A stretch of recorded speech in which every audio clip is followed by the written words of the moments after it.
nom du Père, du Fils et du Saint-Esprit, un seul Dieu, Amen. Chers téléspectateurs, aujourd'hui, j'aimerais aborder le thème de l'avortement. Certains avortements sont pratiqués pour des raisons médicales concernant la mère ou l'embryon, suite par exemple à un accident survenu à la mère. Quant à l'avortement pratiqué à la demande de la mère et avec son consentement, il soulève la question suivante. Une femme a-t-elle le droit de mettre un terme à sa grossesse par l'avortement? L'état naturel d'une mère est d'être heureuse de sa grossesse, malgré les contraintes que celle-ci implique. Sa joie atteint son comble à la naissance de l'enfant. Certes, la mère doit traverser les douleurs de l'enfantement, mais la joie de donner naissance à un nouvel être dans le monde lui fait oublier toute sa peine. Pourquoi alors une mère peut-elle mettre un terme à sa grossesse? Avant de discuter des raisons d'une telle décision, nous ne devons pas oublier qu'il s'agit d'une décision grave à laquelle s'opposent des objections religieuses. En effet, cette décision concerne la vie d'un embryon qui est un être vivant, quel que soit son âge, plusieurs jours à plusieurs semaines. L'embryon est considéré comme un être vivant dès l'instant de sa conception, avec sa propre vie, ses droits et sa dignité. Comment alors une mère, un médecin ou toute autre personne peuvent-ils accepter, faciliter ou pratiquer un avortement et participer ainsi à la suppression d'une vie? Cela ne peut être accepté du point de vue religieux, sauf si la poursuite de la grossesse présente un réel danger pour la vie de la mère, et si l'avortement est la seule solution pour sauver sa vie. Rendons grâce à Dieu, car avec les progrès de la médecine, une telle situation se produit rarement. Quelques-unes des raisons qui poussent une mère ou une famille à envisager l'avortement. 1. L'avortement comme moyen du planning familial. Le planning familial est devenu aujourd'hui une nécessité économique et sociale, et tout particulièrement au sein de la société égyptienne.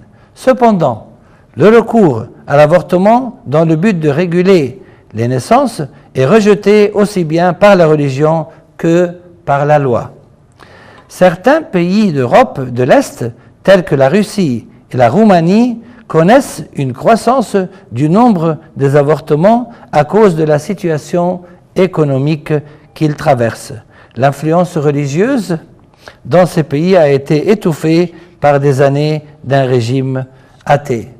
Mais à présent, l'Église y joue un rôle actif pour réveiller les consciences afin de ne plus recourir à l'avortement pour résoudre les problèmes économiques et sociaux. Les familles utilisant les moyens naturels ou artificiels de régulation des naissances peuvent se trouver face à une situation à laquelle elles n'étaient pas préparées. En effet, malgré la diversité des moyens de contraception, il n'en existe aucun pouvant offrir une garantie absolue, et la famille peut se retrouver face à une situation à laquelle elle n'était préparée ni psychologiquement ni économiquement. Que faire alors? Certaines familles ont recours à l'avortement pour résoudre ce problème. Nous devons nous rappeler la gravité d'une telle décision, quelles que soient les circonstances dans lesquelles se trouve la mère ou la famille. Et même si la grossesse n'en est qu'à ses premiers jours, le recours à l'avortement revient à commettre un meurtre. C'est aussi la preuve d'une absence de confiance en Dieu. Nombreuses sont les familles qui ont rencontré une telle situation, mais l'ont acceptée avec foi et confiance en Dieu. Elles ont accepté le nouveau-né comme un don de Dieu et se sont soumises à sa volonté. La situation de la famille s'est améliorée et l'enfant qui n'était pas désiré est devenu une source de joie et de consolation pour toute la famille. 2. L'avortement pour cacher les traces du péché. Une jeune femme pêche et tombe enceinte. Par crainte que cela se sache, elle pense à l'avortement. Il est possible que ses parents partagent cet avis. L'un des fondements de la vie spirituelle est qu'un péché ne peut être effacé par un autre péché.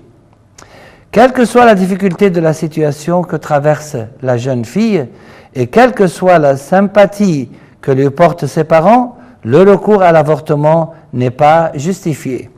Il existe de nombreux moyens d'assister la jeune fille que nous ne mentionnerons pas ici. Ils diffèrent selon les particularités de chaque situation. Toutefois, une chose est certaine, à mon sens, l'avortement ne figure pas parmi ces moyens. Je vous retrouve très bientôt pour la seconde et dernière partie du thème de l'avortement, et gloire à Dieu éternellement et pour les siècles des siècles. Amen.